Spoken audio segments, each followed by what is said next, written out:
Yeah, you're being a good boy. You see that squirrel out there? See it? He's just chilling, dude. Yo! What's going on today? I want to talk about addictions. I want to talk about addiction maxing. Maybe we should just call this illusion maxing in a clown world, because this is a clown fiesta out here.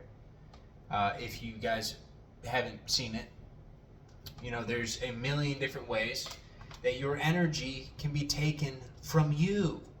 However, it's not even being taken anymore. You're willingly just giving it up. And we do this from all these addictions. Now, addiction is not just drinking. It's not just smoking, whether it's nicotine or whether it's weed or DMT or whatever you want to call it. It's not just the drugs. It's not just the TV. It's not just the internet. It's not just the porn. It's basically everything. Everything can be an addiction, because when it boils down to it, you have only the present moment. You have right meow. And we get to decide in the now what we want to do with it. We can be conscious or we can be unconscious. And so what these addictions on the outside of us in this external world, what they seek to do is to gain you as an adherent to them. You give them your energy. I used to be really into drinking when I was younger, and I finally gave that one up. And then I was really into smoking, and I would still go out and I would party and I would partake in some of the drugs and the nicotine and the girls and sleeping around all the time.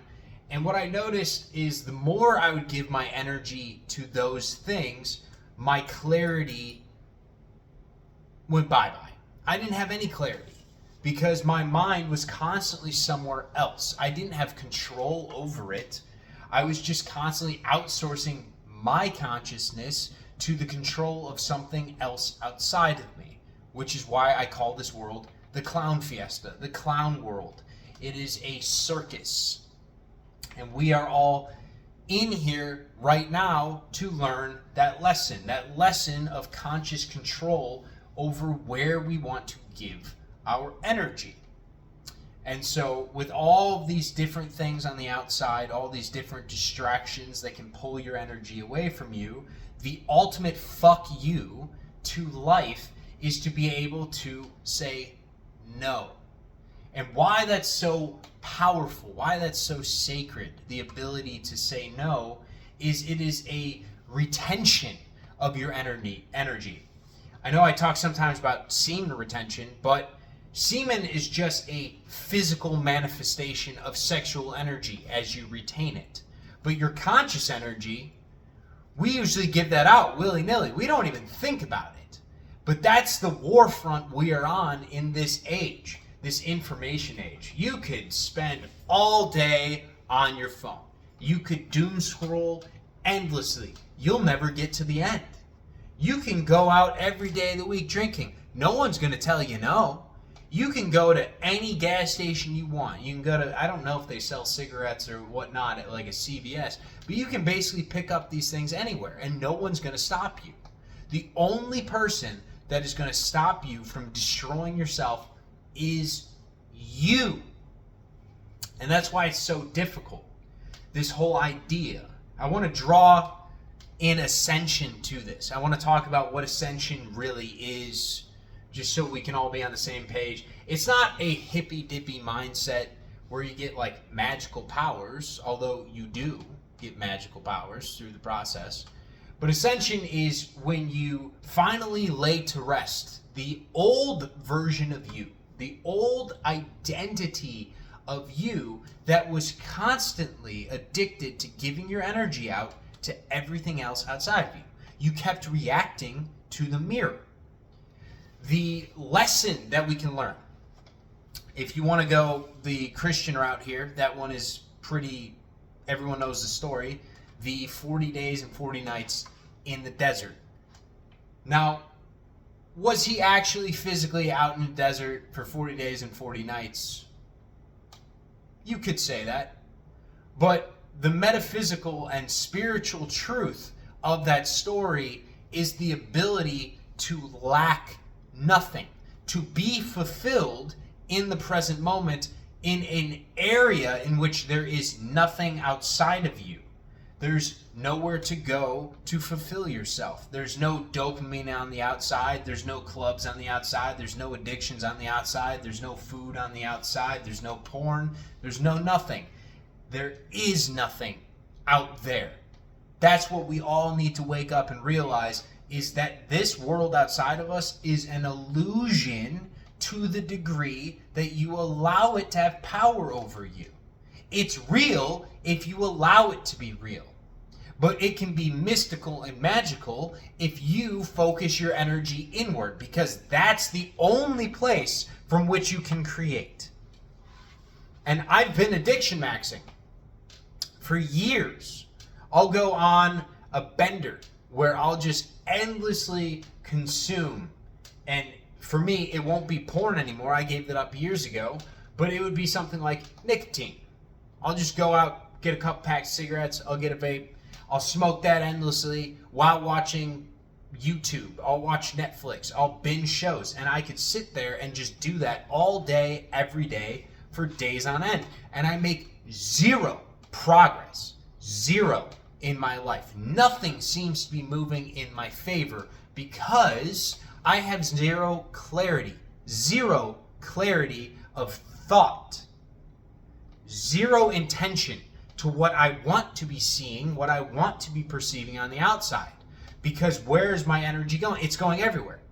So it's displacing it all over, and therefore the results that I'm perceiving are going to be random. If you want to take full autonomy of your life, if you want to control it and what you will get back out of it, then you need to start planting seeds of abundance here first, in your mind first. You need to get your mind on the same page as your heart. Figure out what it is that you want out of your life. Desires are a good thing to have. They're great. Now, where you can get in trouble with desires is when the desire is so powerful. Oh my God, it's not here. It's not, Brian, it's not here. I don't have it right now, so I can't be fulfilled. I'm unhappy. I'm lacking. And that's when you give too much energy to that thing outside of you to control yourself. Okay? It's controlling you instead of you controlling it. Instead, you can have a loose desire on the outside and you understand, yes, to even have the desire in the first place, to even have the imaginative thought of what I can become in the first place, it must be a reality. It must be an eventuality that is true. However, the trap of life is in alignment. Alignment is the same thing as ascension for the purposes of this video. Ascension is your highest version of self. To reach this highest version of self, you are going to have to sacrifice the old you, that old identity, the one that has all the addictions, the one that cannot control itself from watching the corn. It cannot control itself from going endlessly on YouTube or TikTok or Instagram. The one that cannot control itself from Netflix and Amazon Prime. The one that cannot put the fork down when food is in the picture. The one that if you get offered something, like going out to get drinks, maybe it's smoking some weed with some buddies, maybe it's having a couple cigarettes here and there. It is the version of you that is unable to say no because there is a higher calling that you are focused on. That's what ascension really is. When you start removing everything from outside of you that is not in alignment with what your highest version of self is, whatever that may be. We are not all cookie cutter. We're not all the same person. Yes, we are the exact same consciousness. The same consciousness, what you may call God, permeates all of existence. I am God, you are God, your friend is God. We all are. All of nature is, and we all work perfectly together like cells in a body.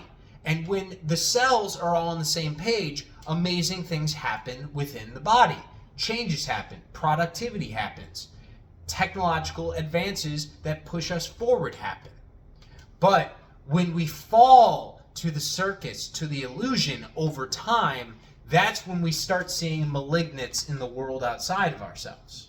Because we're too focused on everyone else and what they're doing and the game they're playing. And, oh, well, I got FOMO. I don't want to miss out. All my friends are doing it.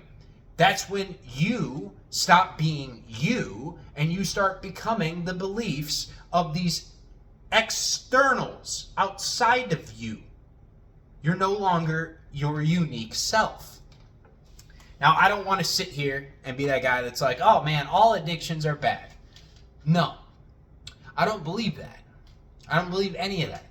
I think it's a subjective understanding.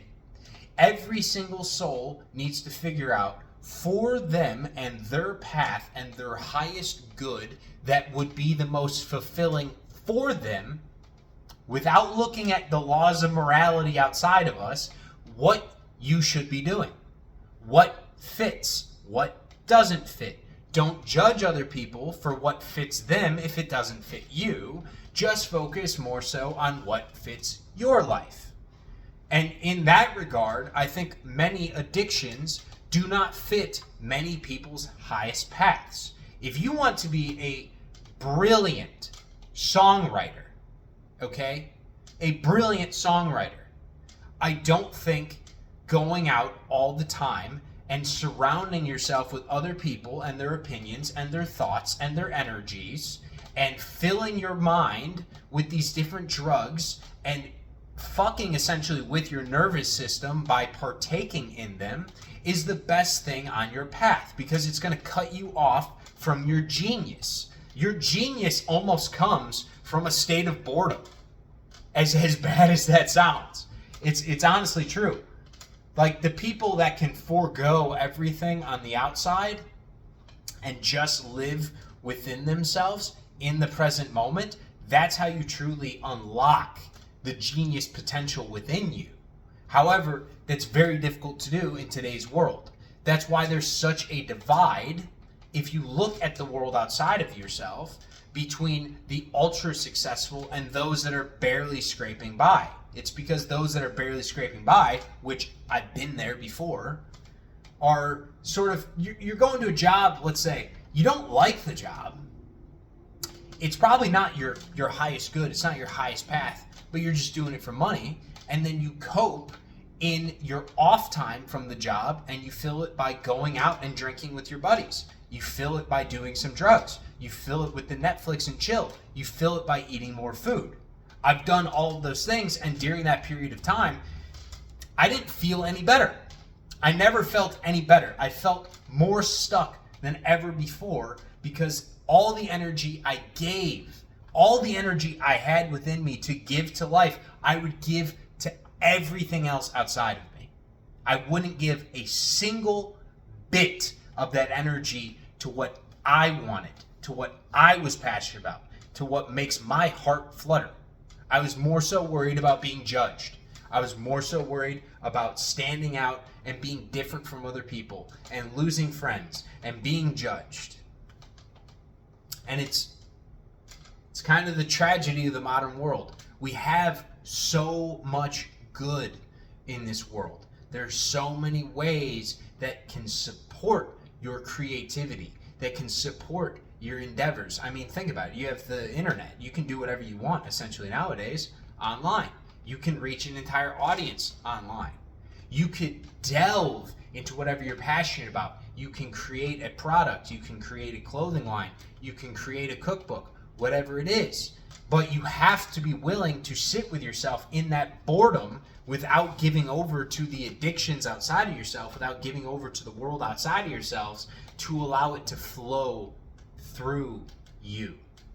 Ascension happens when you put that old version of you to rest and you embrace the newer, scarier version of you that you are to become.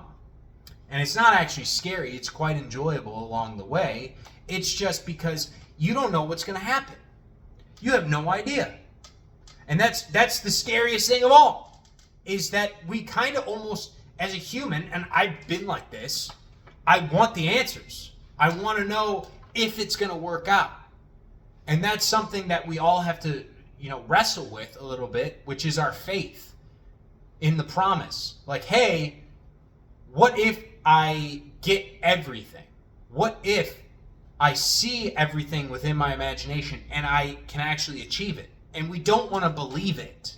And that's why we do these other things outside of ourselves as a coping mechanism, because we don't feel like we deserve it. We don't have the faith in a higher power that is moving everything perfectly into alignment for us when we start to move into alignment for ourselves. The path gets unveiled. It starts to show itself more the more energy you start to save for yourself instead of constantly dissipating it to the world outside of yourselves. That's the ultimate lesson that you can get from Jesus out in the wilderness, is turning a blind eye to everything, all the promises of this world outside of yourself, and focusing on the inner promise within of what you can become. That's where we all are going to go. I think we're going to get forced into it, to be honest, a little bit. I think there's going to be more and more energy coming in. I don't want to get too crazy, too out there. But if you look at like the Schumann resonance, something like that, it's kind of like planetary energy. And that has been getting turned up. It's going crazy. So as the energy of the planet gets higher and higher, the energy of the human gets higher and higher.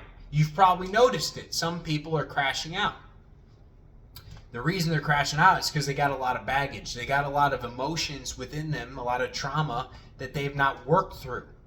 And when the energy of the planet is lower, they can keep shoving it down. But as it goes up, it has to come out. The truth has to come out. That energy that is permeating through all of us, that fills up this entire reality, it's come into play, whether you like it or not. So all I ask of you is to figure out, just get out a piece of paper, just journal it down. I don't give a shit what you have to do. Figure out a desire for yourself. Figure out, okay, if I were to have that desire, can I put myself right now, mentally, can I imagine myself in that reality, in that life, as if it's already here? And just put on the shoes for a couple minutes, okay? You're not going to immediately quantum jump. Don't get worried out about that part. It's more so about looking around from the shoes of the version of yourself that you want to be and trying to discern for yourself what things you currently are doing in your life that can go. What things are just, they don't serve you anymore. You know what? Thank you so much. I love you. Thank you for the opportunity. Thank you for what you've taught me, but you are no longer a piece of me. I am growing, I am expanding, and you hold me back, and just release it. What things can you release? What things can you bring in? And the funny thing about alignment is you don't even have to know the things that are coming in. It seems like a tragedy when you view it up close, but it's a comedy when you zoom out. And the reason for that is, in the present moment, when you start to release these things, you're going to feel like maybe you lost a loved one. It does feel like that sometimes, where you gave up a piece of you that was a part of you for maybe a decade, maybe 2 decades, 3. I know some of my viewers are older, and it's rough. Now there's like this void within you, and you're like, fuck, dude, I don't feel myself. I feel different. I feel strange. I don't like this feeling. But you almost need to sit in that feeling and have faith in the vision, in the path, because that is when you are filled.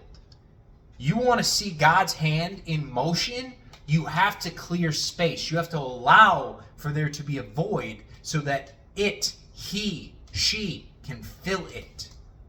But you have to get there first. You have to meet them halfway.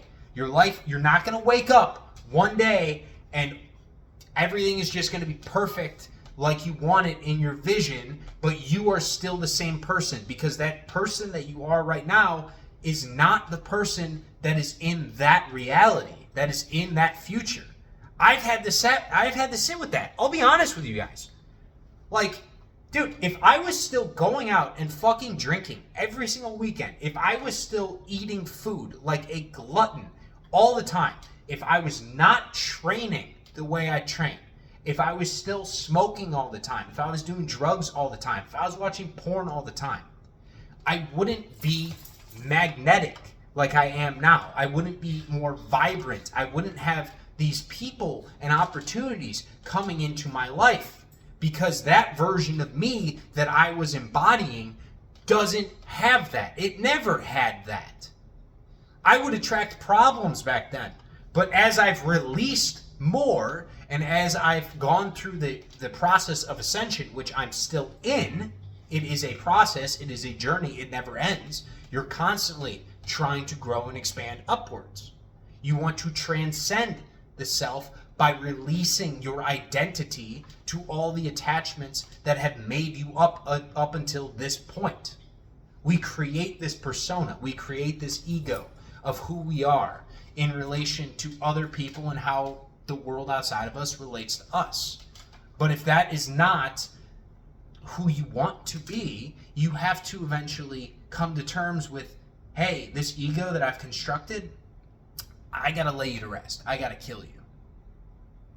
Okay? It's painful. It's painful. It can be boring. It can be lonely. You can lose people along the way. But the one thing you'll never lose in that process is your truest version of self. You are allowing space. You are allowing time to actually start to heal, to actually change, to become, to be, to embody something greater, something more. The thing that you have forgotten from when you were a kid. The dreams that you had that you put on the back shelf and you said, nope, somebody else, that's their path, not mine. Okay? So reclaim yourself.